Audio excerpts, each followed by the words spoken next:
বিএনপির ভারপ্রাপ্ত চেয়ারম্যান তারেক রহমানের নামে থাকা সব মিথ্যা মামলা প্রত্যাহার করে তাকে দেশে ফিরিয়ে আনার দাবি জানিয়েছেন দলটির যুগ্ম মহাসচিব ফখরুল ইসলাম আলমগীর।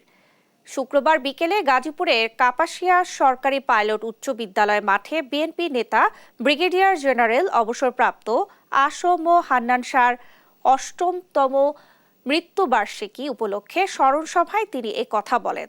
দ্রুত নির্বাচন অনুষ্ঠানের দাবি জানিয়ে মির্জা ফখরুল ইসলাম বলেন, নির্বাচিত সরকার দেশ শাসন করবে। দুর্গাপূজাকে কেন্দ্র করে আওয়ামী লীগ দেশের অশান্তি সৃষ্টির ষড়যন্ত্র করছে মন্তব্য করে নেতাকর্মীদের সতর্ক থাকার আহ্বানও জানান তিনি।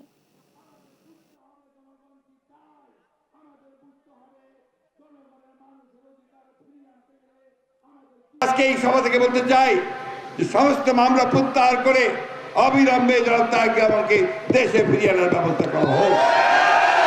একই সঙ্গে যত মামলা আছে এই সরকার আওয়ামী লীগ সরকার আমলে করা হয়েছে, আমাদের ছাত্র দল, যুব দল, স্বেচ্ছাসেবক দল সহ মূল দল সহ সমস্ত মামলাকে অবিলম্বে প্রত্যাহার করতে হবে। তাদের বিরুদ্ধে মিথ্যা মামলা হয়েছে, সেই মামলাগুলোকে প্রত্যাহার করে দেশে গণতন্ত্রকে প্রতিষ্ঠা করবার, সুষ্ঠু অবাধ নির্বাচন করবার একটা পরিবেশ সৃষ্টি করতে হবে।